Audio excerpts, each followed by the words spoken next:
Normalement, ça sert à rien de prétendre faire des Hyrox sans être capable de faire les stations du Hyrox. C'est comme à la guerre et sans savoir tirer. Ce qui se passe, c'est qu'ils se mettent 3-4 séances comme ça, cartouches chaque semaine, ils font que ça. Faut surtout pas se désentraîner. Le pire que vous pouvez faire, c'est vraiment faire trop peu. Ça peut être dramatique. Comme m'a dit John Wynne avant le championnat du monde, it's a long race. Franchement, sans prétention, je pense que je suis un des premiers à en avoir pris. C'est game changer. Et à chaque fois que vous allez sur une station, que vous y laissez des plumes, vous entamez votre barre de vie. Dis-lui pourquoi tu aimes pas trop le mot hybride qu'il exploite. Je trouve que hybride, il est utilisé à tort et à travers. Si tu fais deux sports, quel qu'il soit, t'es hybride. Ça va dire hybride. Oh le bâtard.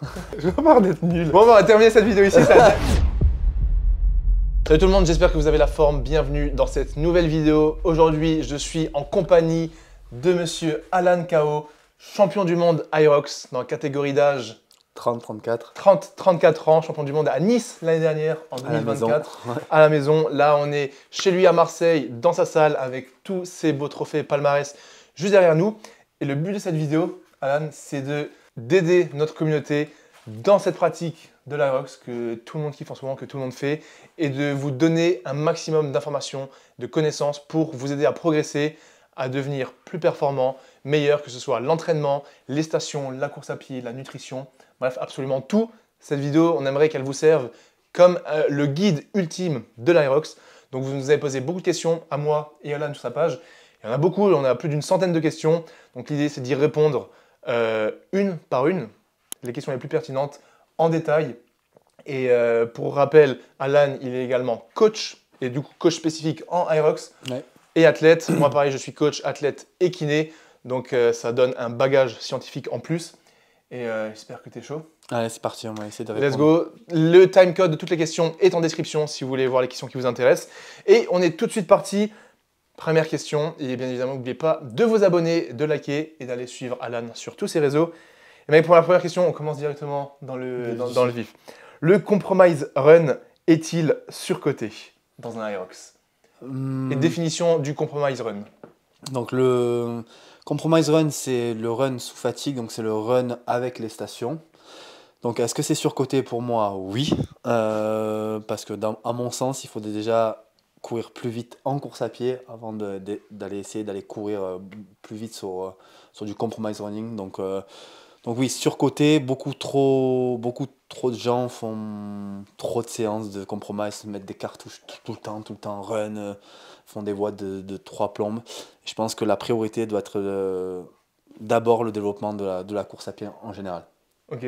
Mais pour quelqu'un qui a une pratique plus avancée, déjà un bon niveau en course à pied, ça serait intéressant. Je pense que ça peut être intéressant, mais la base de base reste quand même le développement de la course à pied en général. Okay. Si vous courez plus vite en course à pied, ben, vous allez aller plus vite quand même sur un Hyrox globalement. Ok. Donc sinon on comprend les runs surcoté, mais pas non plus à bannir. Non, pas à bannir, ça reste quand même une part intégrante de l'entraînement, mais ça ne doit pas représenter 60% de l'entraînement, jamais de la vie. Ok.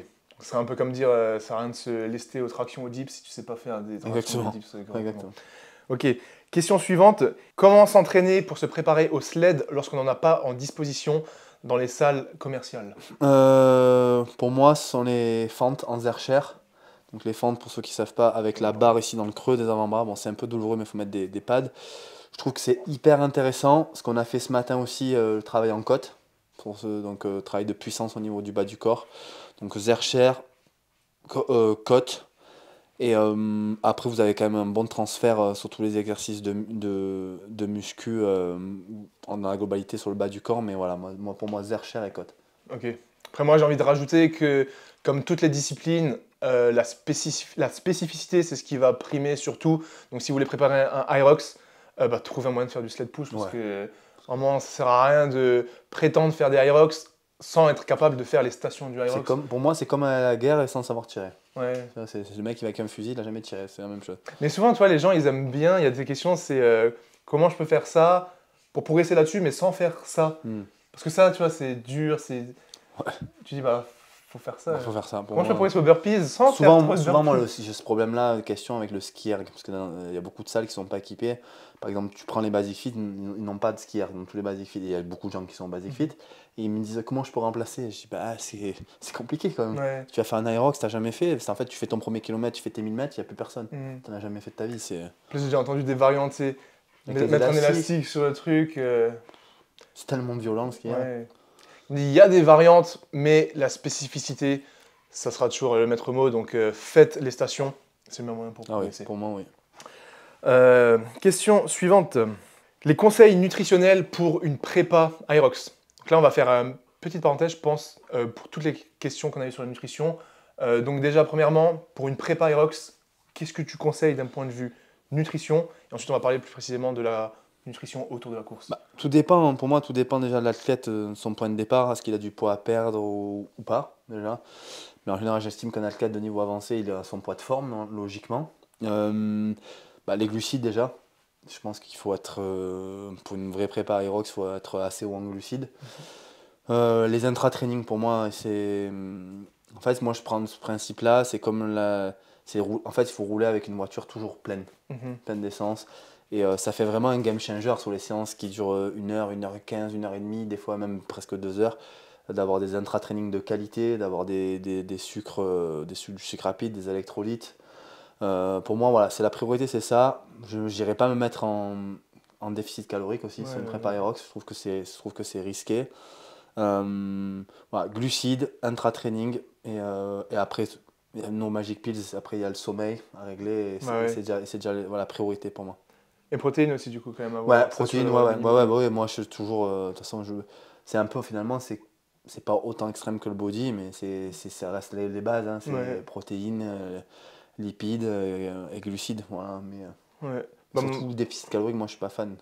Ouais, mais c'est un peu comme tous les sports d'endurance, au final, quelle que soit la course que je prépare, que ce soit un Aerox, un Ironman, un marathon, c'est généralement déficit calorique, c'est déconseillé parce que vous n'allez pas être performant sur vos séances. Après, c'est bombarder les glucides parce que là, c'est la source primaire d'énergie. Et surtout, ne pas négliger les électrolytes en intra-séance, donc pendant votre séance. Et moi, c'est ce que j'avais négligé au début de ma prépa Ironman. Et c'est là que j'ai découvert l'importance des électrolytes, c'est qu'au début, je prenais full glucides dans mes sorties longues. Mes sorties longues vélo, c'était 2 heures, 3 heures. J'avais quand même un coup de barre. Tu sais, un coup, tu commences à plus avoir d'énergie. Et je me suis dit, pourtant j'ai mes glucides. Et le jour où j'ai mis des électrolytes, je n'ai plus jamais eu de coup de barre. Et du coup, sodium, magnésium, potassium, extrêmement important. Et même si vous faites de la muscu, moi, tu vois, même dans mes séances muscu, maintenant, je prends des électrolytes. En fait, je me dis, ça peut que être positif. Aucun risque, même. Donc, gros point fort. Ensuite, post-workout, est-ce que tu conseilles des trucs spécifiques ou pas nécessairement? Pas nécessairement. Moi, je trouve que si vous avez eu un intra de qualité, c'est-à-dire, moi j'aime bien, tu vois, donc de la malto. Après, il y a encore mieux que la malto. Je trouve que là, tu vois, le cyclique dextrine, c'est vraiment, c'est la cocaïne du sucre, tu vois. Mais sinon, malto, derrière, si vous mettez du Pepto Pro. Je trouve que déjà, Pepto Pro plus électrolyte, c'est pas dramatique, vous n'allez pas manger dans la demi-heure qui suit. Voilà, moi, de toute façon, je suis plutôt pour les repas solides. Après, on manque de temps, hein. Je trouve que voilà, moi qui suis quand même un gros mangeur, j'ai besoin de sentir que je mâche quelque chose plutôt qu'un shake. Après, bien sûr, ça peut aider un shake, hein. Là, les dernières semaines, j'étais un peu dans le jus, donc je faisais pas mal de shaker protéines avec de l'avoine pour avoir des calories. Ah, One Way. One Way, ouais. Voilà, ce coup, 80 grammes d'avoine. Un bulldog. Voilà, c'est ça, ouais. Voilà, et du coup, juste pour rester sur les protéines, pour ceux qui se demandent, moi je conseille toujours le minimum quotidien 1,6 à 1,8 grammes par kilogramme de poids de corps. Donc si tu fais 80 kg, tu fais 80 fois 1,6 et c'est le minimum que tu dois manger. Donc tu peux manger plus que ça, mais il ne faut surtout pas manger moins pour favoriser la récupération, synthèse protéique, synthèse musculaire et l'hypertrophie, parce qu'au final l'hypertrophie c'est quand même important pour le Aerox parce qu'il faut quand même être fort. Et on va y revenir juste après parce qu'il y a pas mal de questions aussi sur la force. Donc, autre question sur l'entraînement. Selon toi, selon vous, quelle est la meilleure séance fractionnée pour s'améliorer sur la vitesse en Aerox? Beaucoup de gens, c'est très commun maintenant, on entend beaucoup travailler VMA. Je pense que les gens se trompent sur ce sujet-là. Je pense que le travail au seuil, pour moi, ça reste la priorité. Je peux expliquer la différence, je pense, rapidement. Donc, la VMA, ça va être un travail où on va bosser aux alentours de 105, 110% de sa VMA dans des allures donc plus rapides que sa VMA. Et le seuil, ça va se situer entre 88 et 92% de votre VMA et ça va être sur des temps qui sont beaucoup plus longs, des séries de 3 fois 10 minutes, 3 fois 8 minutes, 5 fois 5 minutes. Il y a plein de protocoles qui existent. Mais voilà, pour moi, le travail au seuil en aérobie, c'est le plus important. Mettre de la vitesse, ça peut être intéressant chez certains athlètes qui veulent aller un peu plus vite, mais pour moi, la VMA, c'est surcoté. Donc voilà, moi, ou alors mettre un peu, ou alors mixer les deux, faire par exemple, tu vois, 2 fois 8 minutes au seuil et finir par peut-être, tu vois, 5 fois 200 à 105, 110% de Ok. la VMA. Mais voilà, je trouve que on pense que VMA, que 400 mètres, que des 200 mètres, que des 300 mètres. Pour un sport comme l'Aerox, C'est un peu trop court. ouais, moi je trouve Ok. que le travail au seuil, c'est la priorité. Donc si vous avez une séance fractionnée que vous pouvez mettre dans la semaine, privilégiez des séances seuil qui auront des durées donc un peu plus longues d'effort. Donc en gros, tu me dis si je me trompe, moi j'ai toujours vu ça depuis que maintenant je me familiarise avec la course à pied, c'est que les séances VMA, on est vraiment sur du 15 fois 200, 10 Ouais, fois 400, c'est ouais, vraiment court et mm, intense, enfin court 400 mètres, 500 mètres. mm. Et tout ce qui est seuil, on sera sur du 3 fois 2 km, Ouais, c'est long, c'est donc long. au moins 5-6 minutes Ouais. d'effort. Ouais, ou Et, alors avec des temps de repos très courts, ça peut être un 15 fois 2 minutes au seuil avec 30 secondes de pause. mhm, En fait, le temps total de travail au seuil, du coup, il va être aux alentours là, du coup, de 30 minutes. ok. Donc c'est quand même très dur, un 15 fois 2 minutes, c'est terrible. Au seuil Bah avec ouais. 30 secondes de repos, 8 fois 4 minutes, il y a plein de façons de le faire. Mais oui, voilà, c'est en tout, on va dire, on est entre allez, 20 minutes de seuil pour les débutants et après sur les athlètes confirmés, on a 30 minutes à peu près. Ok. Et du coup, pour ceux qui nous écoutent, si tu peux donner rapidement 3 séances types de seuil. Voilà, moi, mais celle que j'aime bien, bah, le classique, hein, mais je vais être classique, le 3 fois 8 minutes. Je trouve que c'est une valeur sûre. Le 3 fois 10 aussi est pas mal. Et après, vous avez même le 15 fois 2 minutes avec 30 secondes de pause. Ok. Et pour les Donc 3 fois 8 et 3 fois 10, combien de 2 repos? minutes de pause. Ok. Donc 3 fois 8 minutes, 2 minutes de pause, à peu près 85-90% de Ouais, que votre voilà, VMA. ça dépend des athlètes. Ok. C'est un athlète qui est débutant. L'allure au seuil va souvent correspondre à son allure 8-10K par expérience. Mhm. Quelqu'un qui est avancé, moi que j'estime qu'un semi-marathon aux alentours de 1h20, c'est plus son allure 15. Et les athlètes élites, c'est plus leur 17 bornes, tu vois. Ok. Après 1h20, c'est mis. Voilà, c'est un athlète très confirmé. Je pense qu'ils n'ont pas besoin de cette Ouais. vidéo. Mais du coup, ouais, essayez pour vos allures seuil, donc 3 fois 8 minutes, 3 fois 10 minutes, pour les exemples, de tenir votre allure que vous tenez sur un 10 km. Ouais, faire un schéma de progression, ça peut être la première semaine un 5 fois 5 minutes avec 1 minute de pause. Vous avez 25 minutes au seuil. La semaine d'après, vous pouvez basculer du coup, on a 25 minutes, 3 fois 6, sur 4 un fois 4 7. fois, ouais, 4 fois 7 aussi, 7 fois 4. Il y a plein de façons de le Ouais, faire. Il y a plein de façons de le faire. Mais voilà, c'est surtout avoir de la surcharge progressive au fil des ouais, semaines et c'est comme en musculation, c'est c'est le même toujours la même principe. chose. Mm. Et c'est comme les kilomètres total sur la semaine. Et du coup, j'aimerais rester un peu sur la course à pied, parce qu'il y a beaucoup de questions là-dessus. C'est comment répartir ces séances de course à pied pour progresser en course à pied, et donc pour un Aerox. Quel type de séance faire? Moi, je réponds rapidement et tu me dis si Mm. tu es d'accord avec moi. Pour moi, je dis, si vous voulez vraiment progresser en course à pied, il vous faut au moins 3 séances. Pour Ouais, moi, si tu as 3. 2 séances, c'est pas suffisant. Non, Et encore 3, c'est vraiment le minimum. minimum, ouais. Et sur ces 3 séances, il faut que vous ayez au moins une séance fractionnée. Donc, comme on vient de dire, une séance au seuil ou une séance VMA. Une séance sortie longue, où vous allez augmenter la durée chaque semaine. Donc, au moins 1 heure, ensuite 1h05, 1h10, 1h15, 1h20.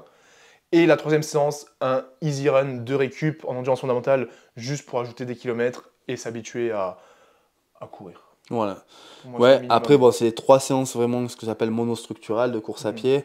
Et après, après, si vous rajoutez un peu une séance spécifique à Irox, vous allez enchaîner course et station, vous allez avoir un volume décent du coup avec ce travail-là. Mm. Ça fait 3 séances de course à pied plus une séance spécifique à Irox. C'est déjà pas mal. C'est déjà Ok. pas mal. Et sorties longues, tu les gardes dans une prépa Aerox? Ou tu penses. Parce que, tu vois, par exemple, pour un marathon ou un Ironman, etc., tu as toujours cette sortie longue qui commence à être allongée parce Mm. que Ouais. l'effort final, il est long. Un Aerox, au final, on est sur du. Voilà, bah moi j'ai envie de te dire que plus l'athlète est fort, mais moins je trouve que moins il va en avoir besoin d'aller passer 1h20, 1h30, parce qu'au final, un athlète aéros qui est fort, ça va durer moins d'1 heure. Mhm. Donc je pense il y a plein de façons de faire du travail en aérobie long. Tu peux très bien mixer le skieur, le rameur, le vélo et la course dans une même séance, faire un AMRAP, il y a plein de façons de le faire. L'avantage, c'est que en fait, en utilisant les ergos, c'est la contrainte mécanique. Il va y avoir beaucoup moins de contraintes mécaniques, beaucoup moins de risques de blessures. Pour le vélo, par exemple. Voilà, Je pense voilà. Donc tous les sports portés, hein, même le voilà, vélo, natation. Donc Sortie longue, oui, c'est bien. Après, c'est toujours pareil, c'est faire attention aux blessures, ça fait du volume et pas tout le monde peut l'encaisser ce volume-là. Ben, il y a des gros gabarits, donc voilà. Mais oui, moi je pense qu'il faut impérativement pour les gens intermédiaires, donc c'est-à-dire que les gens qui vont faire 1h15, 1h20 sur un aérox, 1h25, voilà, même 1h30 souvent, donc, ce qui est en fait des temps corrects, si tu réfléchis sur la statistique, sur le nombre de participants, il faut que vous soyez habitué à faire des efforts qui sont très longs à l'entraînement. Pas forcément dur, mais très long, parce que en fait, vous allez sur un aérox et souvent vous avez fait que des séances d'1 heure. Et derrière, quand ça dépasse cette heure-ci, ben, c'est comme le gars qui va faire un marathon, qui a jamais couru un Ouais. marathon, qui a même pas fait de sport. C'est risqué. Et c'est le problème dans les box de CrossFit, c'est que c'est des créneaux de 1 heure. Souvent, il y a l'échauffement, puis ça, c'est 45 minutes de courte séance. Et les gens, quand ils vont faire un aérox, ils ne sont pas préparés en fait, à cet effort qui est si long. Donc en double, ça peut passer, parce que tu partages, mais en solo, c'est terrible. Ouais. C'est très long comme effort. Donc voilà, moi je faire des séances même très longues, type aerox, mais pas forcément à haute intensité, avec des RPE assez bas, même aux alentours de 70-80%.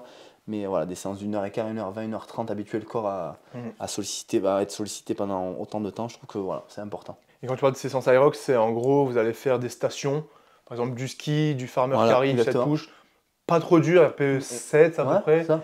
mais vous allez le tenir pendant 1 heure. Ouais, moi je trouve que c'est Une hyper heure et important. demie. Ok. Parce que je vois trop, les gens ils font trop. Moi je suis un partisan, quoi, je suis un partisan. J'aime la haute intensité, j'aime avoir une barre lourde en muscu, j'aime avoir une séance intense comme ce matin et tout. En fait, tu peux pas. Tu peux pas faire ça tout le temps. Et les gens, ce qui se passe, c'est qu'ils se mettent 3-4 séances comme ça, cartouche chaque semaine, ils font que ça. Ouais. En fait, ils ont pas les fondations de la maison. Ils mettent de suite la déco, mais ils n'ont pas les fondations et ils s'écroulent. Et l'aérobie, c'est quand même c'est la base, Ouais. c'est le pilier de la performance. Donc voilà. Bah, Moi, la zone 2. voilà. Tu sais, que longtemps, moi, je pensais que la zone 2, c'est pas que c'était surcoté, je savais que c'était réel et qu'il en fallait, mais j'ai découvert encore, bah, en fait, cette prépa Ironman, vu que c'était quand même 10 mois quasiment, bah, j'ai appris beaucoup de choses, tu vois.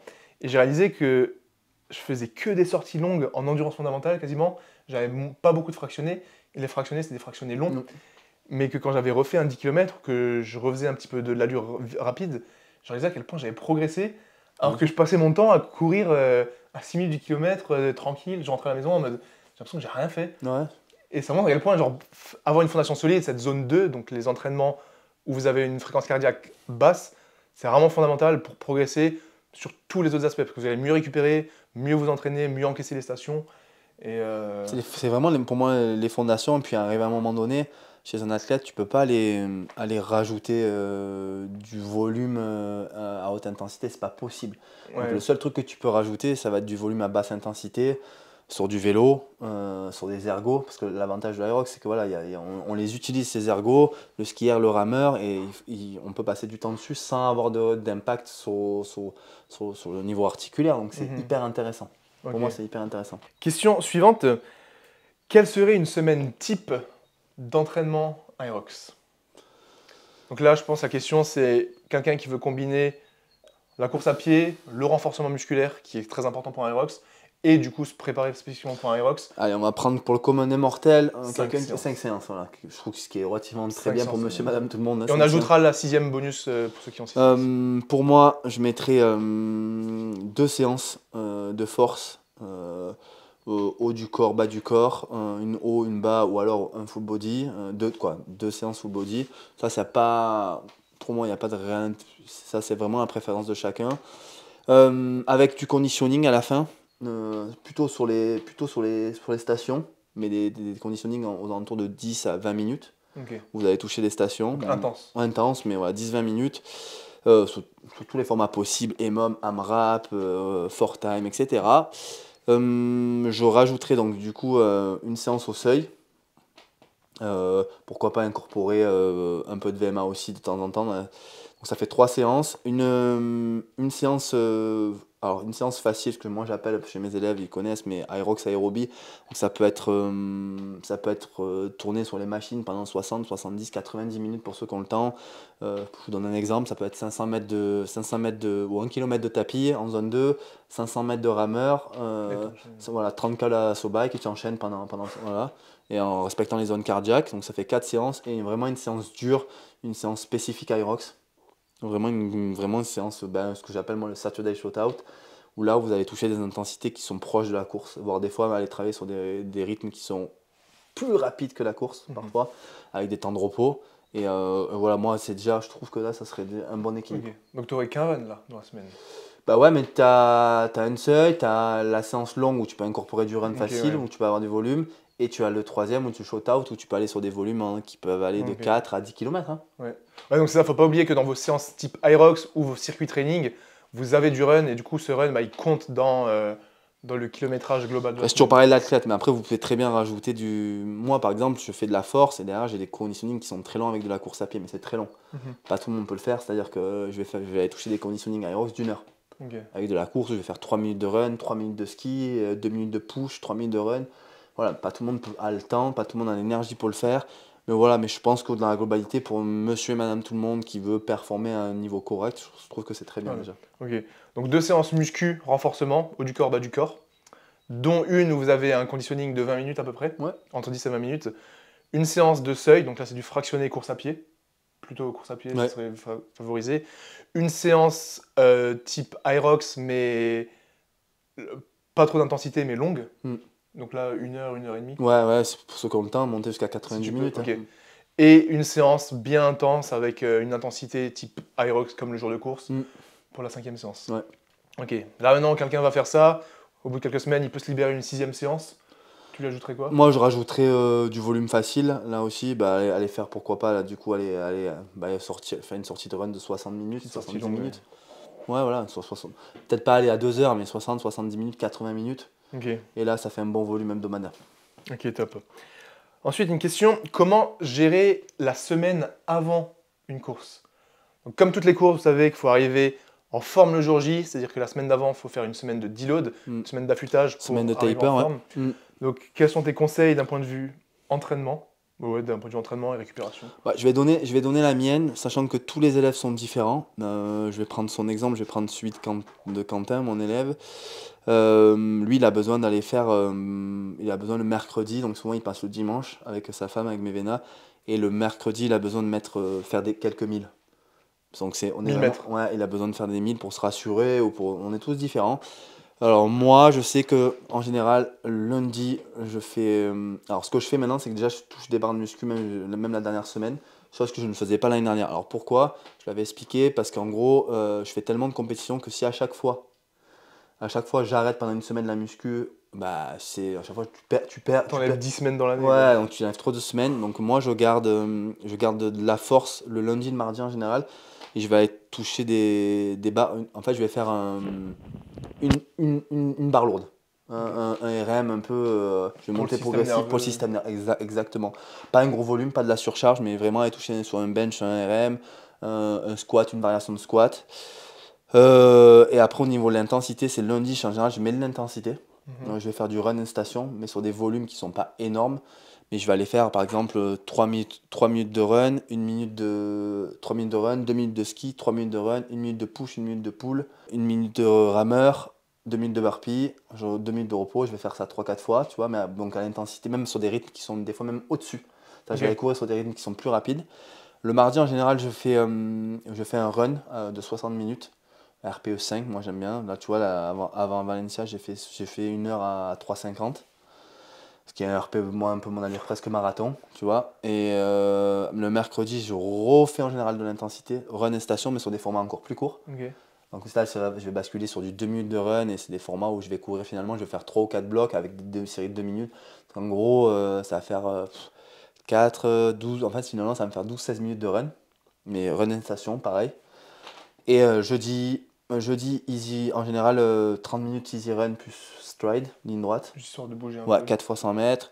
Et le check-out, la veille de course, c'est propre à chacun. Moi, je sais que l'année dernière, j'ai longtemps fait un negative speed de 30 minutes. C'est-à-dire que je partais à 5,30 et je finissais un rythme de course à 3,40, 3,45.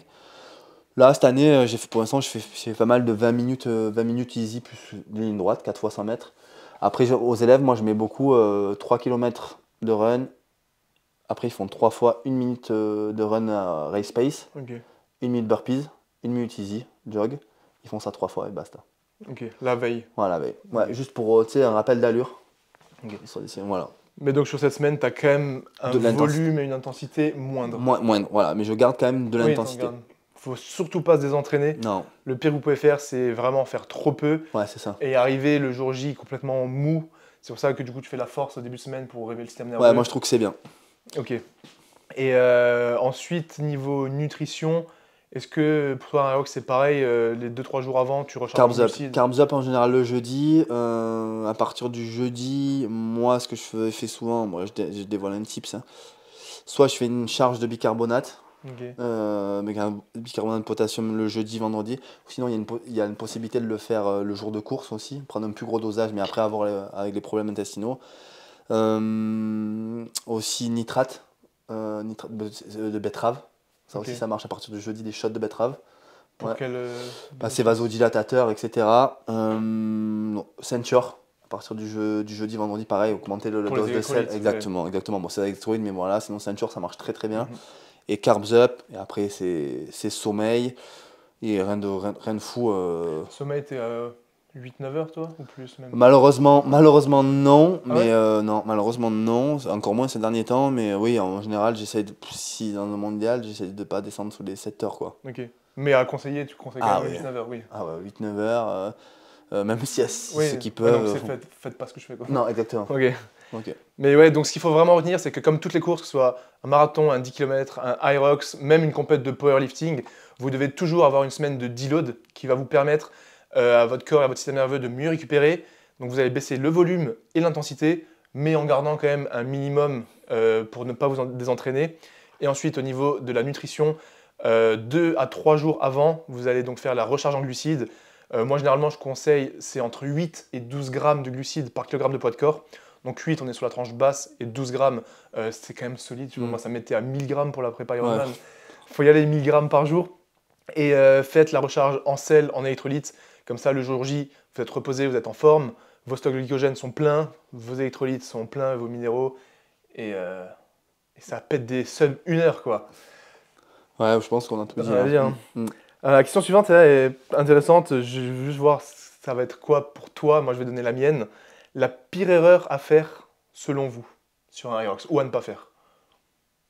Il n'y a pas de contexte, donc... Mais partir sur un rythme qui n'est pas le sien. Suivre la foule et partir sur un rythme. ok. Et ça peut être dramatique. Parce Ok. qu'en fait, c'est comme a dit John Wynne avant les championnats du monde, c'est cette phrase, elle est, mais it's a long race. En fait, pour l'anecdote, je regarde la course pro femme, donc il y avait Jacobi, Lauren Wicks, et je crois que Lauren Wicks est en tête, largement au départ. Et je lui dis, ouais, elle va gagner. Il me regarde, il me dit, it's a long race. Et en fait, c'était Jacobi qui avait gagné. Elle est passée devant. Mais oui, bien sûr, c'est très très long. En fait, en 1 heure, il se passe tellement de choses. Alors, sur un double, c'est différent, mais sur une course Aerox en solo, il se passe tellement de choses.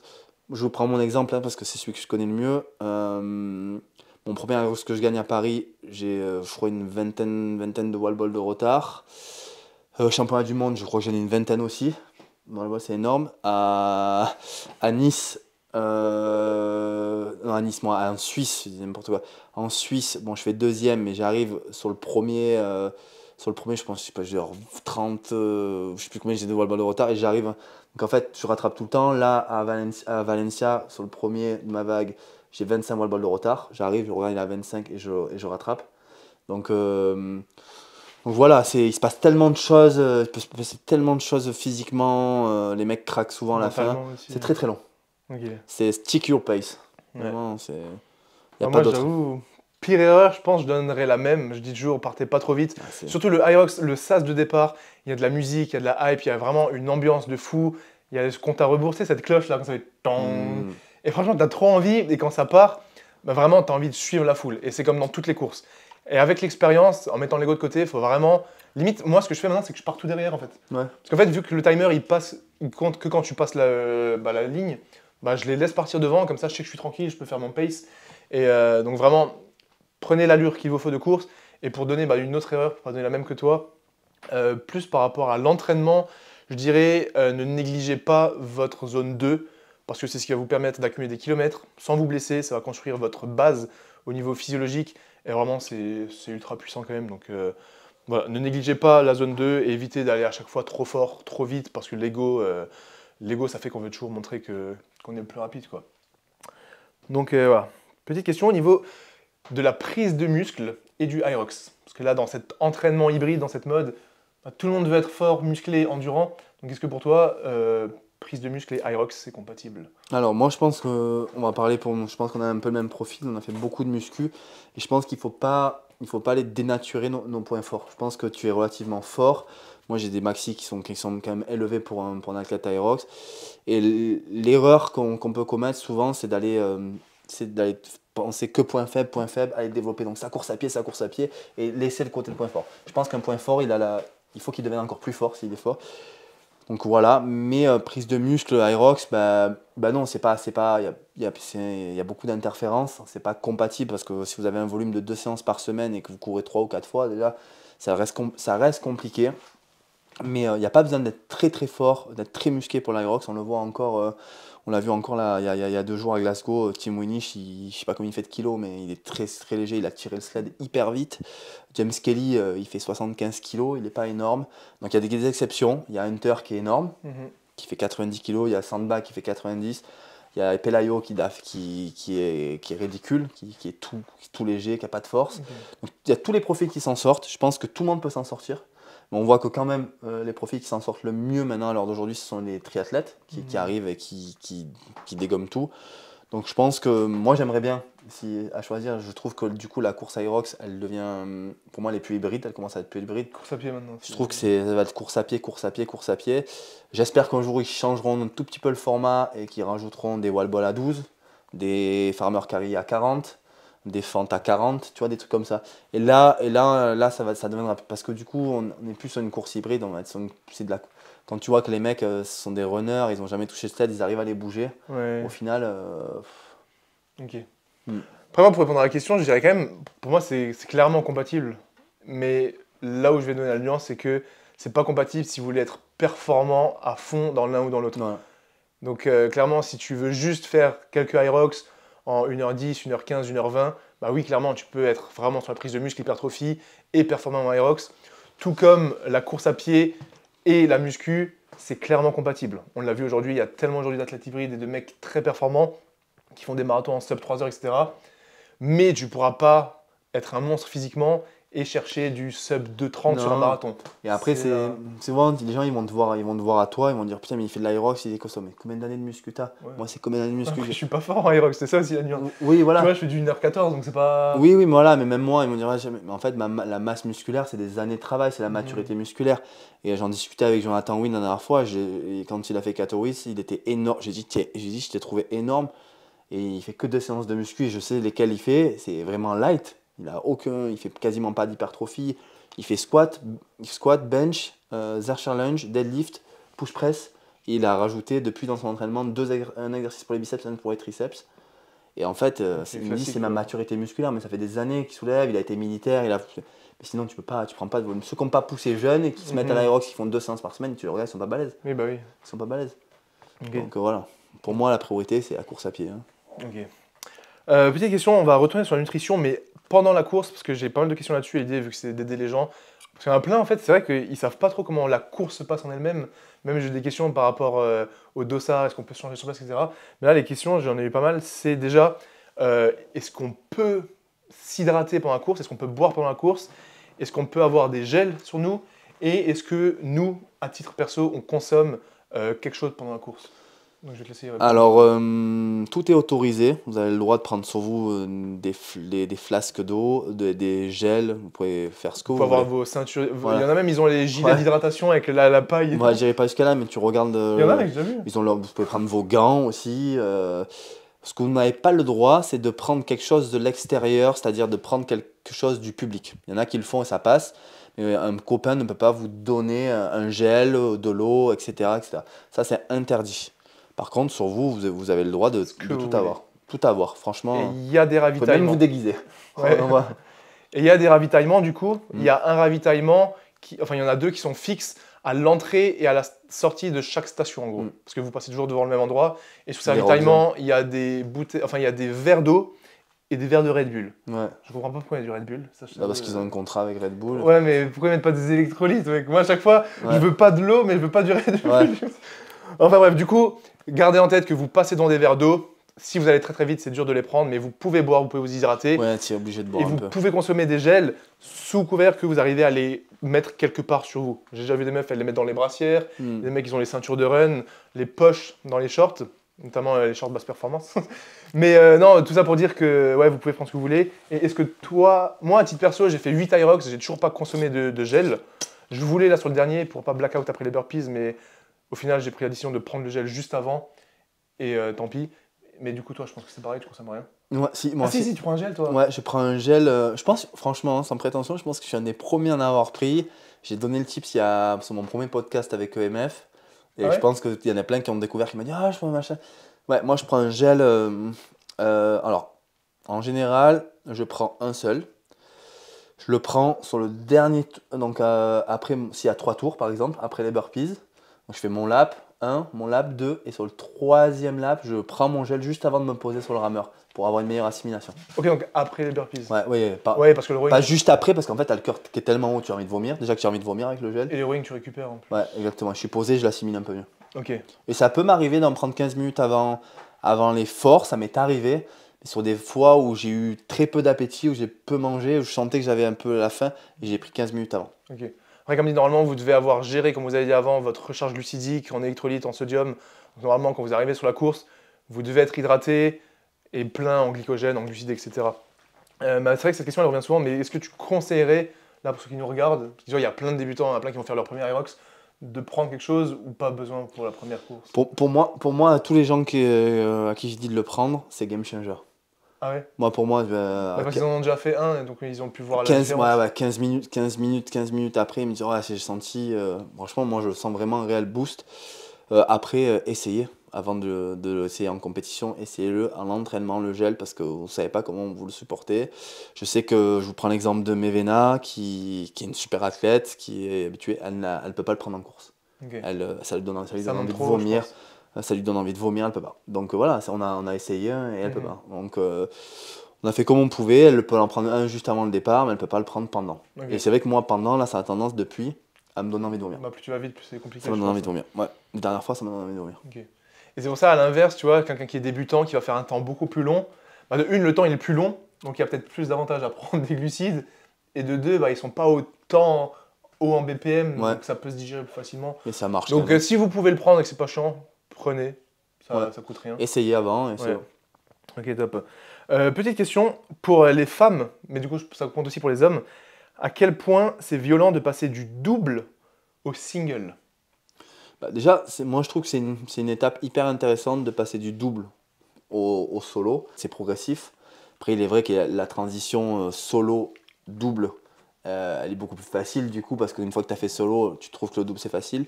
Même si moi, je trouve, vu les intensités de double, je trouve le double extrêmement difficile. Tous les doubles que j'ai pu faire, notamment le dernier là à Vienne, avec Alain, on était sur des rythmes qui étaient extrêmement élevés. Il y a une gestion qui n'existe pas. C'est-à-dire que vous courez le premier 1000 à tourner à courir à 3,25. Ouais, tu tiens un peu. Derrière moi, c'était moi qui faisais 3 fois 200 et lui 2 fois 200 sur les 1000 mètres qu'il y avait à faire. Donc c'est moi qui termine le ski. Donc pour vous donner un ordre d'idée, on tirait à une 28, une 30 le 500 mètres et tu dois repartir à 3,35. C'est un traumatisme, franchement, c'est une violence. J'ai été mal pendant les 49 minutes. Mal pendant 49 minutes. Le seul moment où je me suis senti un peu mieux, c'est quand il était sur le rameur. J'étais derrière, mais sinon, c'était 49 minutes de souffrance. Mais ça, c'est quand même un peu différent parce que moi, avec Thomas, bah, tu vois, on avait fait 56 minutes et en solo, je fais quand même 1h14, donc c'est quand même 20 minutes de Ouais. moins, ce qui est énorme. Mais malgré que ce soit dur et que chaque run, bah, j'essayais de me pousser au max parce que je voulais donner le max, tu vois, les stations, je donnais tout. Mais à chaque fois, le fait d'avoir ce petit moment de récup, moi, je le sentais trop bien, tu vois. Ouais, mais tu vois, moi là, sur le double à Vienne, zéro. Il y a eu Ouais. zéro. Le seul Après, moment où c'est plus intense aussi. on était, genre, si on voit nos temps sur les stations, on est à 3,14 au ski. Mhm. On est sur le push 1,18, sur le pull à 2 et quelques, Ouais, ou c'est 1,50. Les burpees, on a 1,45. Le rameur, 3,35. On n'était pas loin du record du monde. Donc tu imagines l'intensité. Alors, il n'y a qu'au moment donné, quand il a commencé le rameur, et moi j'étais au milieu, donc il faisait 300 mètres, moi 400. Et là, je me suis dit, oh, ça fait du bien. Ouais, rameur, c'est long. Puis c'est reparti au carry, c'est reparti au lunch et repartir au wall ball. Et à wall ball, tu récupères un peu. Mais c'était tellement stressant qu'on était tellement à la lutte avec les Belges que voilà, c'était. Oh non, moi je trouve ça très dur le double. Ok. Mais oui, moi je trouve que c'est une bonne étape. C'est parce que là, tu es vraiment dans l'élite aussi. Ouais. Mais c'est vrai que pour la majorité des gens, Si tu le fais, le double, c'est quand même nettement. Moi, Non, je vous le dis, j'ai fait, je crois, 3 solos et 4 doubles. Ouais, je crois que c'est ça. C'est nettement plus simple le double. Oui. Et le fait d'être à 2, tu peux te pousser. Et franchement, le fait de passer du double au solo, bah en fait, le solo, parce que je rencontre beaucoup de gens sur place, ils le sous-estiment tous. Et généralement, et oui, c'est ça que j'aurais dû donner comme la pire erreur à ne pas faire pour un Aerox, c'est de ne pas sous-estimer le premier Aerox. Non. Tout le monde, tous les gens que je vois, ils m'ont dit « Ah, je pensais pas que ça allait être si dur. » Et du coup, vraiment, passer du double au solo… Je pense que les gens confondent accessibilité et difficulté. C'est accessible, parce que les mouvements, il n'y a pas une complexité. Mais par contre… Ouais, ça s'envoie. Il y a la théorie, comme on dit, la théorie et la pratique. Hein. Surtout que vu que c'est accessible, il y a plein de gens qui n'ont jamais fait de course forcément. Du coup, ils se pacent pas. Non. Ça part fort. Tu arrives après le sled push et le sled pull. C'est fini. Fini ton vivant. tu remets toute ta vie en question. Ah ouais.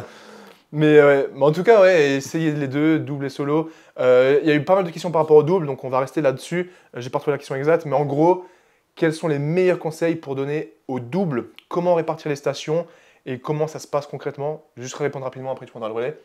Donc en gros, le double, c'est vous devez faire tous les 8 km ensemble, donc vous êtes obligé de courir en même temps, vous devez partir de la station en même temps et arriver à la station en même temps. Et ensuite, chaque station, vous les divisez comme vous voulez. Vous pouvez faire 50-50, 60-40, 90-10, vous pouvez faire des coupures comme vous voulez, vous faites ce que vous voulez. Il faut juste courir ensemble et terminer les stations comme vous voulez. Maintenant, moi, je vais juste dire, pour la stratégie, après toi tu donneras ton avis, le meilleur coureur doit commencer la station et terminer la station. Comme ça, celui qui court moins bien, il peut récupérer et suivre le coureur. Donc toi, je ne sais pas si tu as des conseils, ou même par station. Si je veux. Ouais, alors ça, il est vrai s'il y a une différence de niveau entre les deux. Après, il faut être honnête, pour performer sur un double, pour faire une performance XXL, il faut que les deux athlètes soient au même niveau.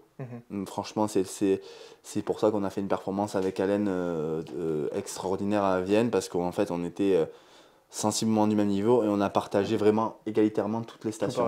C'est-à-dire que quand je dis égalitairement, c'est pas qu'on faisait 500 mètres de ski chacun. C'est-à-dire que sur le volume total à la fin, on a fait vraiment équitablement les mêmes choses. On a eu une stratégie, nous, qui était de… Alors à la base, on a changé en cours de route, on est parti tellement fort, et lui, il avait fait une course en solo la veille. Il m'a dit commence le ski alors qu'il est très fort au ski, donc du coup j'ai commencé moi le ski, ça a un peu perturbé, mais du coup c'est lui qui a fait le rameur un peu plus. Mais en gros nous on a fait 5 fois 200 mètres de ski, donc moi 3 fois 200, j'ai commencé et j'ai terminé. Le sled on faisait moitié, full, moitié. Ah ouais, full quand même. Ouais, mais bon, faut savoir que les championnats d'Europe c'est en charge open. Hein. Sinon on fait que des moitiés en général. Par exemple avec Thomas on fait que des moitiés. La moitié du 12,5. Ouais. Donc 6 mètres chacun. Voilà. Le pool en général c'est celui qui tire le mieux, qui tire quand le sled est plus loin en général. Burpees, bon c'est une grosse différence de niveau, mais je trouve que l'idéal c'est de faire changer tous les 5. 5 burpees. Sinon, ok, donc vraiment pas en faire 10, 12 non, inutile. Ok.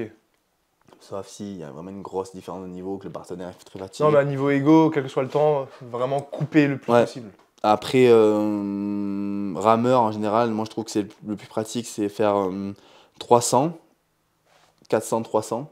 Parce que c'est chiant de changer avec tu perds trop de temps. Moi je trouve que c'est le meilleur choix possible. Avec le meilleur coureur qui commence et termine. Exactement. Farmer carry, le plus vite possible. Alf. Travaillez vos transitions parce qu'en fait il y a un règlement que pas beaucoup de monde connaît, mais c'est que je l'ai vu moi à Vienne, ils sont réglés comme des horloges. Les Belges ils se passaient les farmer carry sans les poser et c'est autorisé. C'est autorisé? S'il y avait un timing, je te montrerai la vidéo après en off. C'est impressionnant. Tu as le droit de ne pas les poser? Tu as le droit, c'est comme le wall ball, tu as le droit de lui donner. Donc il faut vraiment, ils connaissent le règlement et en fait ils se le passent dans les tournants, je te montrerai, c'est assez impressionnant. Ils n'ont aucune perte de temps. Là ils sont très forts pour ça. Les fentes en général, je trouve que faire 20 mètres va changer vite. Si vous travaillez bien votre passage de sac, vous ne perdez pas de temps. Je trouve que vous perdez plus de temps à finalement faire des longues distances. Et wall ball en général, Tu donnes tout. tu donnes tout. Finalement, tu perds pas, si tu te passes bien le ballon, tu perds pas tant de temps que ça à faire 4 Ouais. x 25. Tu vas très vite. Donc je trouve que 4 x 25, c'est pas déconnant. Ouais, à toi, à moi, à toi, à moi, à toi, à Mm. moi. Il faut juste que sur le premier ballon, quand il te donne le ballon, tu commences par un squat et ça peut être pas mal. Et wall ball, tu penses quoi que le meilleur coureur, du coup c'est celui qui arrive le plus en forme au wall ball, bah il fait le max. Et Moi, dès qu'il peut plus, il donne Moi, souvent on a fait ça. Souvent on a fait ça. Moi, c'est vraiment une de mes meilleures stations, si ce n'est la meilleure, le wallball. Mais le problème, c'est que c'est pas un solo et le but, c'est d'aller mettre du rythme. Ok. Mettre du rythme, mettre du rythme, mettre du rythme. Donc là, j'ai une question intéressante. Est-ce que vous pensez que c'est un phénomène de mode ou vous pensez que ça va durer dans le temps? Alors, cette question-là, je l'ai posée à JB. JB Desnois, qui est un responsable Aerox. Et je lui ai dit, tu penses que ça va durer? JB, il m'a dit très honnêtement, il me dit oui, c'est pas prêt de s'arrêter. Je pense il y a bien au moins 10 ans devant nous. Ouais. Je pense qu'ils trouveront toujours quelque chose. Je pense que le modèle économique est bien fait et ils ont encore beaucoup de marge d'amélioration. Moi, je ne le vois pas s'arrêter de suite. Ouais, moi pareil. Après, moi j'ai fait un podcast en long et en large là-dessus, donc je vous invite à aller le voir, où j'ai parlé de pourquoi c'est aussi hypé, pourquoi c'est un phénomène de mode, etc. Notamment le fait que ce soit accessible à tous, qu'il y a vraiment un aspect communautaire incroyable. Et ils ont vraiment un branding stylé, le fait que quand tu termines, tu as un patch Mm. et que tu es le temps de tout le monde et que tout le monde court en même temps. Tu sais, tu vois pas le premier. En fait, le tout dernier de sa vague, il peut terminer en même temps que le champion du monde, quasiment. Et en fait, tout ça, ça fait que c'est accessible à tout le monde. Tu te sens pas être le dernier si tu n'as pas Non. forcément un bon niveau. Le fait d'avoir le patch, ça crée une communauté de fous. Il y a des belles photos. Les spectateurs, ils peuvent venir voir tout le monde. Et l'ambiance, franchement, l'ambiance, c'est un truc de fou. Donc, que ce soit le sas de départ. Franchement, moi, l'ambiance, c'est pour ça que j'en refais. Non, c'est Toi, tu fantastique. cherches les perfs, mais moi, au-delà des perfs, c'est l'expérience, c'est le truc de. Toi, t'es sensible encore à ça? Pendant que tu perfs, tu réalises ou t'es vraiment en vision de tunnel Mm. Parce que Moi, tu disais j'ai- là dans ton dernier Aerox que t'étais quand même porté par la foule, notamment sur les wall balls et tout. Ouais, là, je l'ai senti. Là, je l'ai vraiment. Donc tu le sens encore C'était quand même. impressionnant. Alors, je l'ai vraiment vu la différence quand on a fait avec TomTom Paris. On a été soutenu. C'était incroyable en arrivée. À Marseille, je t'en parle même pas. Pouah, c'était l'adrénaline. Alors, j'étais pas Ah prévu, ouais. donc j'avais pas Oui, la parce que faire. t'es d'ici en plus. Voilà, donc je l'ai faite au dernier moment, pas de semaine d'affûtage, rien. Au dernier moment, ça c'est l'après-midi, quoi, le samedi après-midi, donc 3 heures avant en gros. Donc j'ai été porté, donc la fatigue, tu l'as, ça m'a. Et là, à Valencia, ils m'ont suivi sur toutes ces stations. S'ils regardent cette vidéo, ceux qui étaient là, merci, parce que c'était fantastique. Ils avaient un mégaphone, ils Ah criaient, ouais. etc. Et en fait, au wallball, à un moment donné, j'entendais, parce qu'il disait, je crois que le commentateur, il a dit, allez la France, ou allez les Bleus, ou je sais plus ce qu'il disait. Il criait, c'était incroyable. Non, c'est incroyable. Ça t'a poussé pour les Ouais, unbroken. franchement, oui. Ouais, franchement, oui. Je me dis, je peux pas lâcher. Je peux pas lâcher Valbol et du coup, j'ai fait une broken. Ouais. Ils aident beaucoup. Non, mais là, vraiment, je comprends vraiment cette notion de match à domicile, match à l'extérieur. Ouais, Tu bah vois. ouais. Et sur ça, c'est que même si vous n'êtes pas forcément un athlète élite, champion du monde, etc., euh, et que vous faites votre Aerox, vous allez voir à quel point vous allez ressentir cette même émotion. Et en fait, c'est ça qui est ouf, je pense.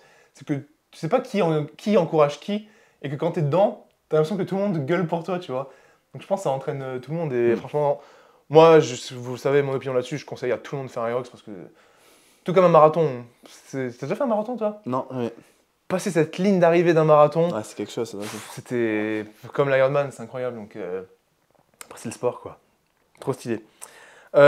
Question un peu plus concrète. Du coup, tout ça pour dire que l'Irox, c'est pas une mode, on pense vraiment que ça va durer, parce que tout est réuni pour, donc voilà. Quels sont selon vous les 2 meilleurs exercices pour progresser aux burpees? Là, je t'écoute parce que j'ai besoin de cette réponse aussi. Alors déjà, il faut distinguer le problème. J'ai répondu à cette question la semaine dernière, on en discutait avec mon nutritionniste, avec Andy, parce qu'il me dit je suis pas bon au burpees. Il faut vraiment distinguer le problème. Est-ce que c'est un problème de mobilité déjà? Parce qu'il y a pas mal de gens qui manquent de mobilité au niveau des hanches pour ramener la jambe. Donc est-ce que c'est ce problème, l'identifier? Est-ce que c'est un problème donc du coup technique aussi? Est-ce que c'est un problème de force de répulsion? Est-ce que c'est un problème de coordination aussi avec le saut et tout? Donc voilà, déjà il faut distinguer, le premier truc c'est de distinguer le problème. Et après si la technique est bonne et si c'est vraiment de la fatigue, c'est de bouffer des burpees sur toutes les formes déjà. Il n'y a pas que le burpee broad jump, il y a le burpee box jump, il y a le burpee pull-up, burpee target, il y a des Donc, t'en ferais ça quand demi-press. même. Bien, à 100%, il y aura un impact positif derrière, c'est sûr. Je trouve que faire des burpees lestés, avec gilet lesté, ça peut aider. Moi, je le vois comme ça. Et habituez votre corps à bosser run, burpee, run, ou burpee, run, burpees. Être habitué à ce format, sur Ok. tous les formats. Et après, ne pas focaliser dessus, c'est dur pour tout le monde. Attention, c'est très dur pour tout le monde.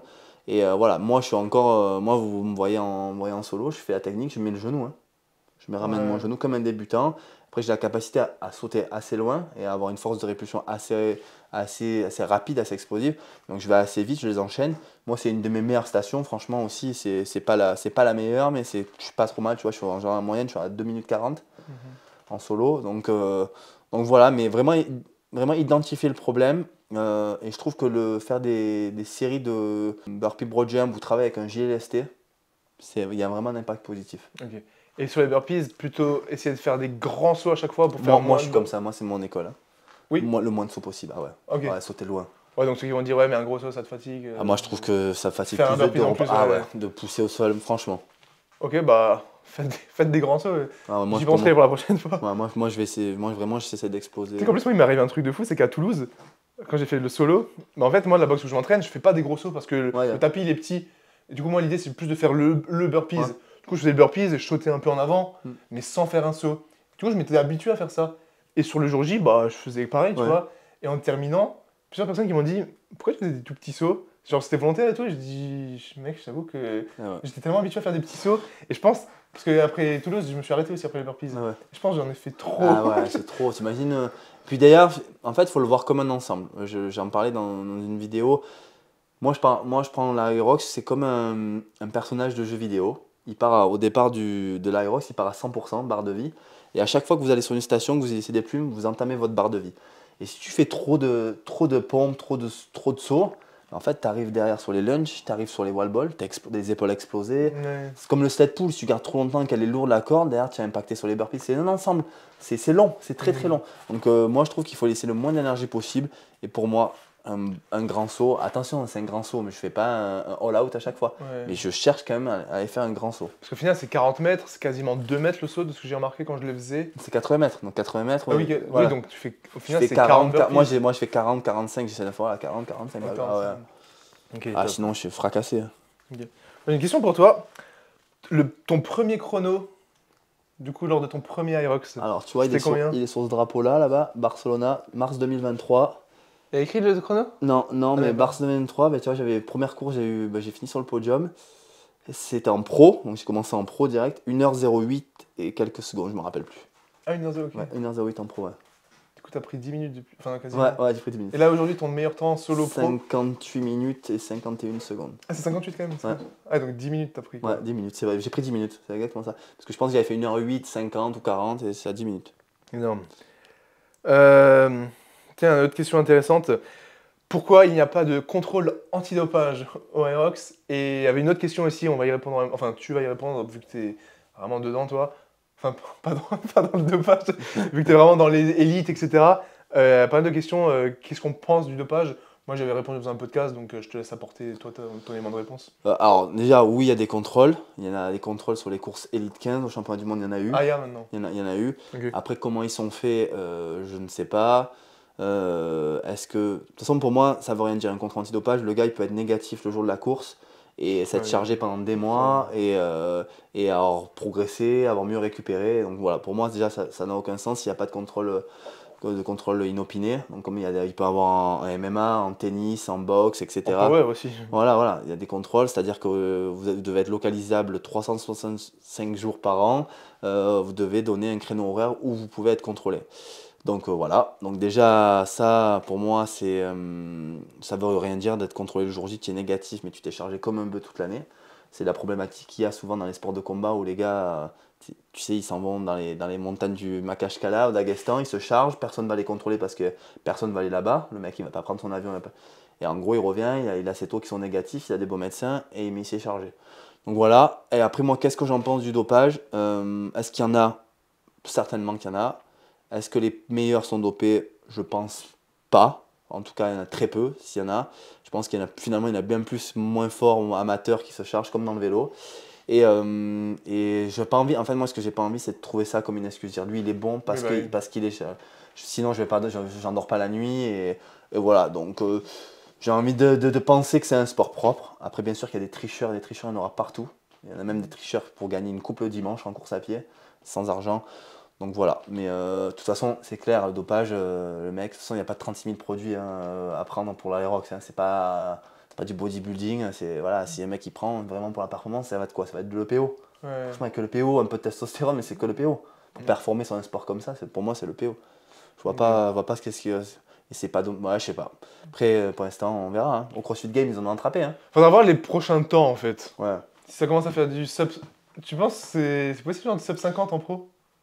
Je pense que. En fait, maintenant, je pense que tout est possible dans la mesure où ils font ce qu'ils veulent sur les courses. C'est-à-dire que même s'ils mettent les bonnes distances, le format des courses, Dans ce sens. la façon dont ils vont faire les angles de course, les virages, etc., tu perds énormément de temps. Moi, à Valence, il y avait un virage, c'était un angle droit. Tu perds un temps fou pour relancer, tu freines, quand ça glissait. 3 tours, ça fait 24. Voilà, ouais, et tu as tout compris. Hein. Tu viens de tout résumer. Donc là, tu regardes Glasgow, c'était fait exprès pour que ça aille vite. J'en ai discuté avec un Elite 15, il m'a dit non, mais tout était mis en place pour que ça aille très vite. Ok. Moi, c'est intéressant. Après, pour la question de dopage, on va pas s'attarder là-dessus parce que pour moi, il n'y a pas de sens. Enfin, chacun fait ce qu'il veut et de toute façon, on ne saura jamais. Donc, voilà. Là, j'ai une petite question. En combien de temps, parce que c'est beaucoup ça intéresse, en combien de temps on peut passer d'un go muscu classique, donc prend quelqu'un qui fait de l'hypertrophie et pas de course à pied, on va dire qu'il a un 10 km en 1 heure, à un Aerox qui performe en pro? Qui performe? Waouh! Ouais, le mec, mot pour mot. Performer. Ouais, donc déjà, c'est performer, c'est quoi? Parce que moi, j'estime que déjà, faire. Sub 1h05 pro. Let's go. Voilà, parce que là, c'est déjà de la très haute performance, 1h05 en pro. Parce que pour moi, un mec qui. Oui, non, justement, c'est ce que je dis. Voilà, pour moi, un mec qui fait 1h15 en pro, c'est costaud, tu vois. Ouais. Donc, combien de temps? Waouh! S'il a jamais couru. Faut pas compter 6 mois, quoi. Ah non, ça peut être très long. Ouais. Ça peut être très très long. S'il a jamais touché de sled, s'il a jamais touché de voile ball, s'il a jamais couru, ouais, pour moi, ça me semble compliqué. 1h05 surtout, waouh! Bah, beaucoup de temps, franchement, je peux pas répondre. Après, si le mec est hyper doué, peut-être qu'il est hyper doué, qu'il est fait pour l'endurance. Ouais. Mais ça, au final, c'est des questions, tu peux jamais répondre. Ouais, je mise pas un euro par contre. Hein, c'est des questions, combien de temps je peux bench 120? Je sais pas. Ouais. Ouais, je pense que c'est plus facile de bencher 120 que d'aller faire, quand tu n'as jamais fait de course à pied, d'aller faire 1h05 en pro. Hein. Ouais. Jamais, ça peut être long. Hein. Bah, t'imagines, regarde, quand même, tu as du volume de. Tu n'es pas un coureur, mais tu as du volume de run, tu t'entraînes, tu sais t'entraîner. Tu vois, c'est comme ce que c'est dur. Et déjà là, tu vois, j'ai pas énorme. Là, tu vois, cette semaine, je suis à 50 km pour ceux qui nous écoutent, et j'ai 4 runs là dans la semaine. Et parfois, je passe à 5 juste pour pas avoir trop. Tu sais, parfois, je préfère faire 2 fois 7 km le matin, c'est juste 40 minutes, plutôt que me dire dimanche, vas-y, il faut que je fasse. Ouais. Et du coup, rien que là, j'ai l'impression que je cours tout le temps. En fait, tu cours, le lendemain, je vais à la salle, et en fait, le soir, je suis en mode putain, mais je dois courir demain. Ouais. Moi, je cours tous les jours. Ouais, mais. Il n'y a pas un jour où je cours pas. Et ça, tu kiffes courir? Moi, courir, je t'avoue, je kiffe. Ça va dépendre. Après, courir quand il fait beau, ça va. Tu vois, courir comme ce matin, bon, ça va quand on était 3, c'était sympa.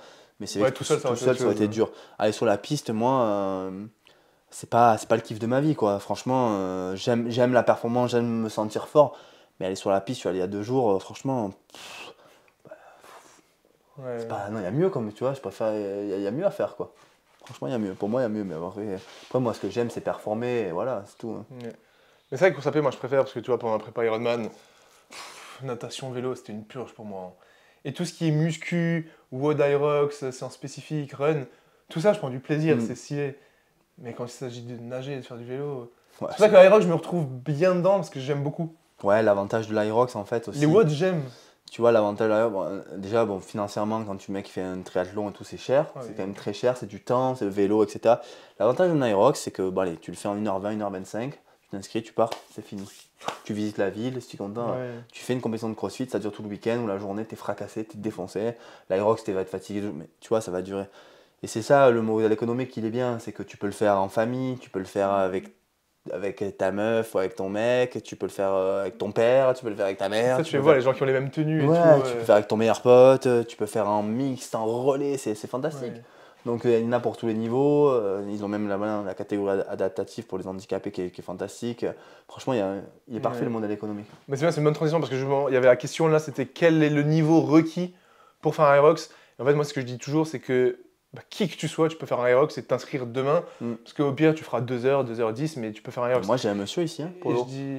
il a fait 1 million de vues, 70 ans à Ah, il Marseille. était d'ici, je l'avais vu. Ouais, c'est lui. Il a fait plus d'1 million de vues. Et 70 ans, il a fait 2h45. Et là, il fait Grand Palais et puis il va à Chicago. Ah ouais? Ouais, il a pris son billet. Ah, Là, il n'y a que lui. Ouais. Ah, énorme. Ouais. Et en fait, moi, je le compare souvent, tu me diras si j'ai tort ou pas, à un 10 km. C'est qu'en fait, un 10 km, tout le monde peut le faire. Ouais. Demain, tu t'inscris, tu fais 10 km. Tu peux mettre 1h30 si tu n'as jamais couru. Et si tu veux être élite, tu feras 35 minutes. Ou enfin 32. Ouais, 32, Mais c'est juste pour dire que tu fais ce que tu veux parce que tu peux terminer la course et c'est facile de t'inscrire et il n'y a aucun prérequis, aucun matériel, tu n'as besoin de rien. Là où un triathlon, un Ironman, tu peux pas comme ça du jour au lendemain en faire un. Non. Tu peux pas. Non, franchement. C'est pour ça que et c'est aussi pour ça que c'est aussi populaire aujourd'hui. Ouais, l'accessibilité.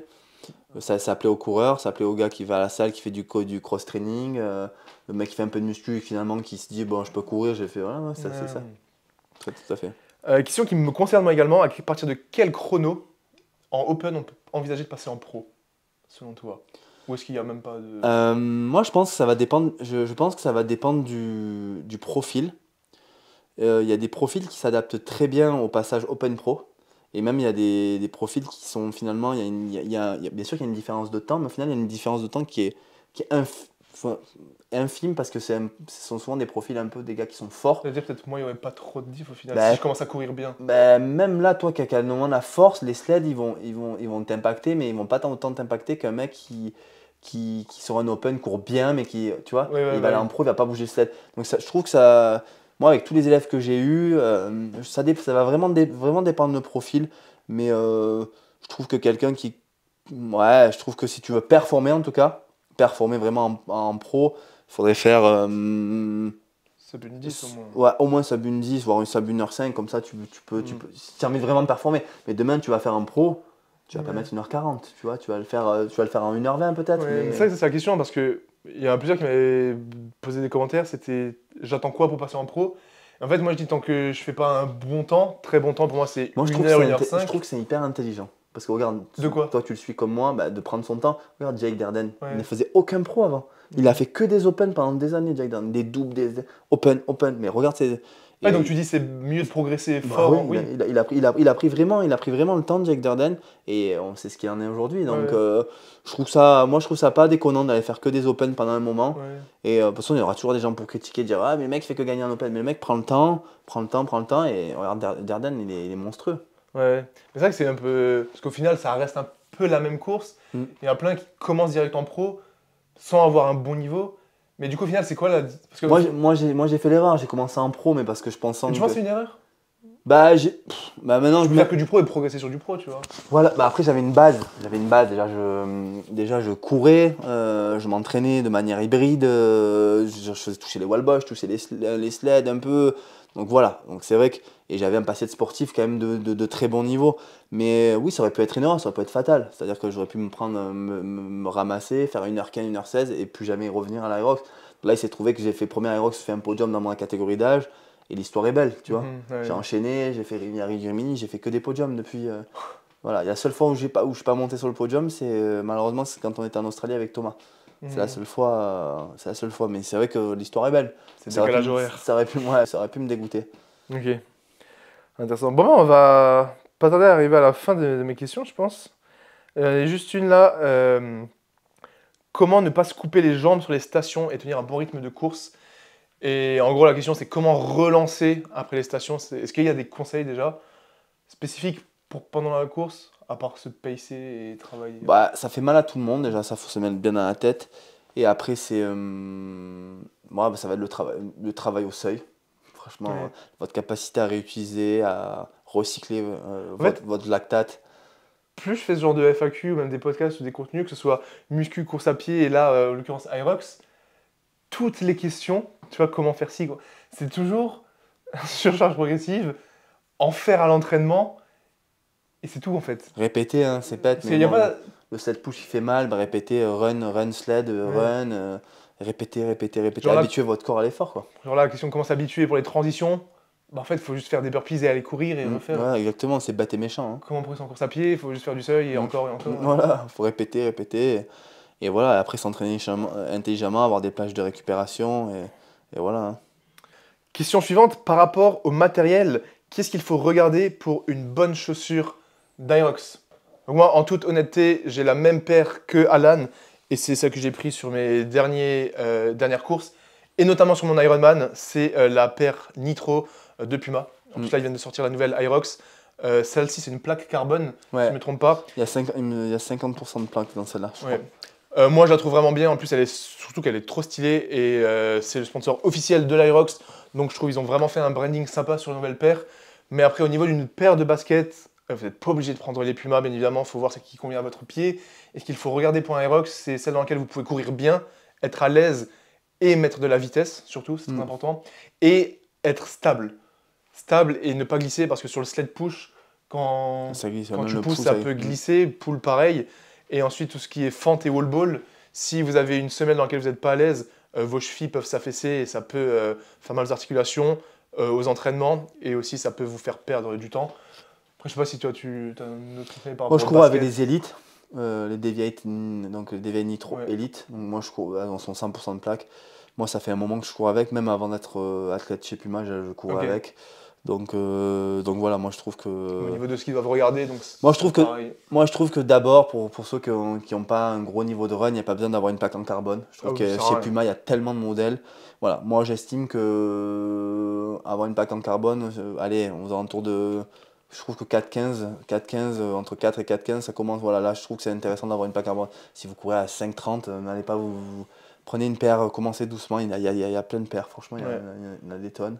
Et vraiment, c'est celle dans laquelle vous êtes à l'aise, qui ne vous fait pas de douleur, pas d'ampoule, et dans laquelle vous êtes stable. Et voilà pour le matériel. Et sinon, bien évidemment, pour les courses, matériel basse performance. Là, j'ai comment améliorer l'explosivité sur les wall balls, comment dépasser la douleur. Donc moi, wall ball, c'est ma spécialité. C'est pour ça que je n'ai pas répondu. Comment améliorer l'explosivité? Je pense que c'est pas forcément un souci d'explosivité. Je pense que les mouvements d'assistance comme le strict press, le push press, le Z press, etc. sur les épaules aident beaucoup. Donc, tout ce qui est poussé au-dessus de la tête. Pour moi, c'est plus vraiment un problème d'endurance des épaules que finalement le bas du corps. Parce que bon, moi, le ball à 6 ou 9 sur le bas du corps, c'est pas non plus. C'est les épaules qui prennent très cher. Et comment dépasser la douleur? Je pense que c'est mental, c'est l'état d'esprit que tu veux. Moi, j'avais écrit quelque chose sur ça, c'est soit tu t'arrives et tu fuis tes responsabilités, ou soit tu, comme un grand garçon, tu serres les dents et let's go. Voilà, pour moi, il n'y a pas de... Voilà, les gens, je sais qu'ils arrivent, moi je dis toujours on rigole, mais ici on dit ils font caca culotte. Mais c'est vrai, tu arrives au wall-ball, c'est la fin, et tu lâches à la fin, donc t'as pas le droit. Donc voilà, et on en a qui lâchent ici. Hein. Je fais une dédicace à Fabien. 9 minutes au wall-ball à Valence. Énorme. Ça doit être long. Ouais, c'est très long. Et moi, petit conseil pour ceux qui sont un peu comme moi avec une approche hybride, tu vois, moi je continue quand même les grosses séances muscu avec du bench, et je continue de faire des écartés à la poulie pour les pecs, de la presse convergente inclinée pour les pecs. Mais là, vu que je suis en focus sur Paris et que ça va arriver vite, j'ai gardé le développé couché parce que pour moi c'est le basique. Mais plutôt que de faire des exos pecs d'hypertrophie, j'ai remplacé la part du développé militaire. Donc j'ai repris le développé militaire et faites pareil parce que les exos de développé au-dessus de la tête, ça va bosser votre gainage, votre dentelé, votre deltoïde antérieur, votre haut de pec, et vraiment c'est quand même un exercice basique que je faisais plus. Et il y a un lien direct du coup avec les wall balls pour renforcement épaule. Donc ça peut être une option si vous continuez la muscu, juste remplacer tout votre presse convergente, écarté pec par des développés verticaux au-dessus de la tête. Là j'ai une question, il me dit un double de prévu ensemble. On m'a dit que... Bah ouais, de ouf. Il m'a dit avant, il m'a songé l'idée. Sub 55. Sub 55. On va battre ton temps avec Tom Tom. Je suis désolé Thomas. Après Thomas il va me dire on refait un double ensemble, Sub 54. Ça va descendre. Moi je dis ça dépend quand on le fait, mais en tout cas faire des doubles avec... Enfin j'imagine faire un double avec Alan, c'est comme Thomas, c'est un mec qui court. Et en plus, bah Thomas il se mettait pas devant moi et je le suivais. Il était derrière. Et du coup j'étais en mode... Vas-y, il faut qu'il court quoi. Faut pas qu'il se fasse chier. Du coup, je donnais tout. Et sur cette vidéo que vous voulez faire un double, essayez d'avoir ce mindset avec votre binôme. Montrez-lui à quel point vous êtes une machine. Et lui, il va se dire pareil. Et du coup, vous allez exploser votre temps quoi. Mais ouais, mec, quand tu veux, moi je suis chaud. On va se trouver ça. Que pensez-vous des appareils de récup? Toi, kiné, là, tu vas me dire pistolet, masse, botte, pressothérapie, etc. Alors, pistolet massage, ça fait 4 ans que j'en ai un. Je pense que je l'ai utilisé peut-être 3 fois. Ça fait vraiment du bien quand je le fais moi-même sur les cuisses, quand quelqu'un te le fait dans le dos.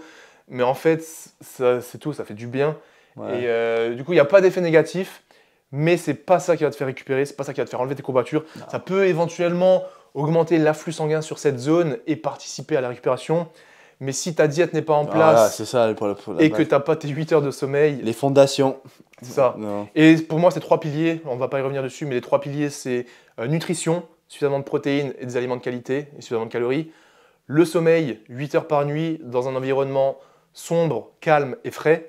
Et le troisième pilier, l'entraînement intelligent, à savoir une surcharge progressive et des jours de repos quand il faut. Et après, une fois que vous avez tout ça, vous pouvez faire des bains froids, des pistolets massages, des massages thaïlandais. Nutrition, supplémentation, qu'est-ce que tu manges pour rester en forme? Supplémentation, c'est très On a les mêmes un peu, je crois. Ouais. Supplémentation, moi, c'est les mêmes toute l'année. Je sais pas, multivitamines, oméga 3, vitamine D3 jusqu'à avril, créatine, C'est à collagène. Marseille, ça. Collagène, ashwagandha, je prends pour, comme je disais, mais tout à l'heure je me suis trompé, mais bicarbonate de sodium, pas potassium, avant les courses, shot de betterave, à 3 jours, voilà, mais ça c'est juste avant les courses, mais sinon, et l'alimentation, ben, on l'a dit tout à l'heure, hein, je crois on y a répondu tout Et à moi, l'heure. pour les compléments, vu que ça fait longtemps que je n'ai pas Électrolytes, répondu. voilà. Ouais, compléments alimentaires, moi, au quotidien, je sais que les aliments compléments santé, c'est vitamine C, vitamine D, zinc, magnésium, ashwagandha, oméga 3. Ouais. Et créatine, je sais pas, à chaque fois j'oublie. Ouais, moi aussi. Chaque fois je dis j'ai oublié, vas-y, j'y reprends. Ouais. Je fais 5 jours, après Ouais, j'oublie. c'est pareil. Mais voilà, en gros. Ouais. Technique pour ne pas se cramer son cardio sur les burpees broad jump. Pour moi, c'est le genou. Hein. Moi, je mets le genou et je me crame quand même. Pour moi, c'est le genou. Moi, en vrai, si je peux donner un conseil, parce que là, on a des conseils d'un mec élite qui est fort, donc vous pouvez vous dire, ouais, mais lui, ça compte pas, il est trop fort. Moi, pour vous dire, j'ai blackout 2 fois pendant les burpees sur 3 fois. Le vrai conseil que je peux vous donner, c'est faites-en à l'entraînement, il faut en bouffer. Parce qu'en fait, tu peux pas arriver sur 80 mètres de burpees et en avoir fait peut-être 100 ou 150 dans ta vie. Là où à l'inverse, du farmer carry, vu que j'ai fait tellement de deadlift, tellement de traction, forcément que c'est facile pour moi. Donc c'est sûr que le burpee, c'est ce qui va me mettre dans l'inconfort au quotidien dans mes entraînements. Et c'est justement en bossant les situations dans lesquelles vous êtes inconfortable que vous allez progresser. Donc bouffez-en et bossez surtout votre technique. Comment vous allez vous mettre au sol, comment vous allez respirer, à quel moment vous allez respirer, comment vous allez faire votre saut, pas se relever trop haut, mettre le genou. Tout ça, c'est des choses qui se travaillent en amont et qui se travaillent régulièrement. Donc voilà. Là, une question, c'est pour nous deux, mais dis-lui pourquoi tu aimes pas trop le mot hybride qu'il exploite. Alors, c'est pas ça. C'est moi ou toi? Ouais, mais c'est moi, parce que moi, je dis souvent, en fait, parce que je trouve que hybride, il est utilisé à tort et à travers, et qu'il y a des mecs qui courent à 7 au kill, et parce qu'ils font des footings et de la muscu, ils se disent hybride. Ça va pas dire hybride, c'est pas parce que, tu vois, je vais pas parce que je fais du vélo et je vais nager à la piscine municipale que je suis un triathlète, tu vois. Et je trouve qu'un athlète hybride, c'est un mec qui a des performances en course et en muscu, pas qu'il y ait un bench à 60 et qui court à 7 au kill, c'est tout ce que je dis. Ça, c'est le débat ultime. Et j'avais fait le podcast que j'ai fait avec Eric Flag, on avait eu exactement ce débat. Enfin, c'est pas vraiment un débat parce qu'on est un peu le même avis. Et moi, en fait, je dis il y a 2 choses. C'est soit tu considères qu'un athlète hybride, c'est quelqu'un qui fait 2 sports. Voilà, c'est tout, ça s'arrête là. Voilà, et dans ce cas-là, si tu fais 2 sports, quel qu'il soit, t'es hybride. Ou alors tu considères qu'un athlète hybride, de la définition d'athlète de haut niveau, est hybride, c'est-à-dire que tu fais 2 choses qui sont opposées. Ouais. Donc du cardio et de la force en étant très performant. Maintenant, très performant, pour moi, ça veut dire que tu es quand même nettement au-dessus de la moyenne. Donc si tes perfs sur un marathon, sur un 10 km, ou sur un développé couché ou un squat, ils sont sous la moyenne, par définition, c'est que tu n'es pas performant et c'est que tu es normal. Ouais, exactement. Si tu es au-dessus de la moyenne, c'est que tu es fort. Et si tu es au-dessus de la moyenne sur du run et sur de la muscu, c'est que tu es potentiellement hybride. Mais après, moi, comme je dis, c'est que c'est quand même c'est comme le Hyrox, ça peut être une vibe, ça peut être une mode. Et comme toutes les modes, parfois, c'est un peu chiant, tu vois. Surtout quand tu es vraiment toi dedans. Mais ça fait bouger les gens et aujourd'hui il y a tellement de gens qui courent et toi comme moi je pense que c'est stylé, tu vois. Oui. Pour rien. Et je pense que t'es comme moi ce terme parfois tu dis je trouve qu'il est utilisé à tort à travers. Mais je vois ce que tu veux dire. Voilà, c'est tout, mais sinon moi mais tant que les gens se bougent, tu vois. Voilà, exactement. Là, j'ai une question, c'est casser la barre des 1 heure en solo open ou pro, est-ce faisable pour des personnes lambda? Déjà, il y a un monde entre le solo et l'open. Le solo, le open et le pro, il y a un monde. Et je vais vous répondre, peut-être que ça va paraître prétentieux, mais en France, on est 4 à être passé sous l'heure en pro pour l'instant, même si ça va passer. Bah, je pense pas que ça soit justement. Si depuis le temps que l'Aerox existe, ça passe pas sous l'heure. Moi, hein. Il suffit que je dise que je suis à 14 minutes de passer sous l'heure. Et je me considère pas comme être lambda dans le sport, tu vois. Ouais. Ah non. Et ça reste en open, ça reste même pas en pro. Et en pro, on est 4. Tu vois, actuellement, on est 4. Même si ça va y en avoir d'autres qui vont arriver, c'est hyper dur. Et moi, je vois qu'ils m'entraînent et j'ai progressé. Bah, je passe pas tout le temps, je suis pas passé, tu vois. Après, il y a des cours qui sont un peu difficiles. À Valencia, j'ai fait 1 heure et 40 secondes. Tu vois, et ensuite, j'ai fait 59. C'est hyper dur. Non, c'est hyper dur. C'est pas fait pour les normes. C'est pour ça que je vous dis, sous-estimez pas l'Aerox, c'est vraiment. Ouais, non, franchement, voilà, ne confondez pas accessibilité et facilité. Et surtout, ne pas oublier que à partir du moment où vous vous rapprochez de l'1h15, 1h10, chaque minute de plus est énorme. C'est comme un 10 km. Si tu passes sous les 40 minutes, bah, chaque minute en plus, elle est énorme, tu vois. Donc, ouais. Là, j'ai une question qui est pour toi. C'est la dernière? Ouais, Bazinga, aimerais-tu un jour te spécialiser dans un sport pour performer? Ah, le bâtard. Est-ce que tu veux... Je veux pas d'être nul. Bon, on va terminer cette vidéo ici. C'est la dernière question. Est-ce que je veux me spécialiser? Non, parce que c'est pas dans l'intérêt... Faire que ça, quoi. Non, parce que moi, le but, c'est vraiment d'être hybride. Et au-delà du terme hybride, c'est vraiment de pouvoir toucher à tout. Et j'arrive pas à me mettre à 100% dans un truc pendant longtemps parce que je passe à côté d'autres choses. Et j'ai vraiment envie de découvrir de nouvelles expériences, de nouvelles sensations. Et si j'avais voulu performer par exemple dans la muscu ou dans le power, ce qui était mon truc de prédilection de base, en fait j'aurais jamais découvert la course à pied, j'aurais jamais fait mon premier marathon, j'aurais jamais fait le marathon des sables, j'aurais jamais fait l'Ironman, le Irox pareil. Et tout ça, ça m'a permis de me développer en tant que personne, de développer mon réseau, de développer la marque de vêtements et de développer ma chaîne YouTube et de développer tout. Et en fait pour moi, c'est comme ça que je vois la vie, c'est me développer partout dans tous les domaines.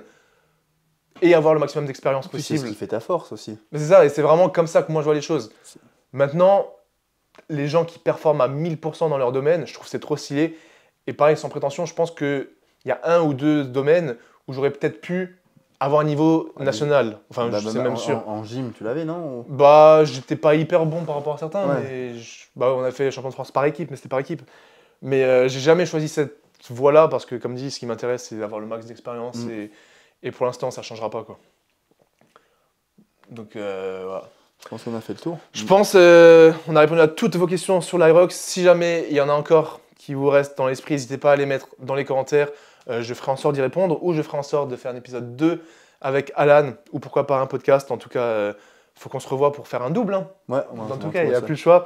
En tout cas, Alan, merci pour ton temps. Merci. N'hésitez pas à les suivre sur les réseaux, Instagram, YouTube. Ouais, un peu, un peu, j'avais commencé là. YouTube, tout le monde commence. C'est tout. Ouais, Personne termine. Donc, n'hésitez pas à les suivre. Et moi, pareil, si vous voulez me soutenir, Base Athletics, le lien est dans la description. MyProtein, code base. Merci à Puma d'avoir pu organiser ce shooting. Et voilà, force à vous, force pour tous vos premiers Irox. Donnez tout, sous-estimez même pas le truc. Et est-ce que tu as un petit mot, toi, pour tous ceux qui nous regardent là? Bah, merci à tous et on se voit très vite sur les Irox. Sur les plateaux. Ouais. Le taf est fait et made for performance.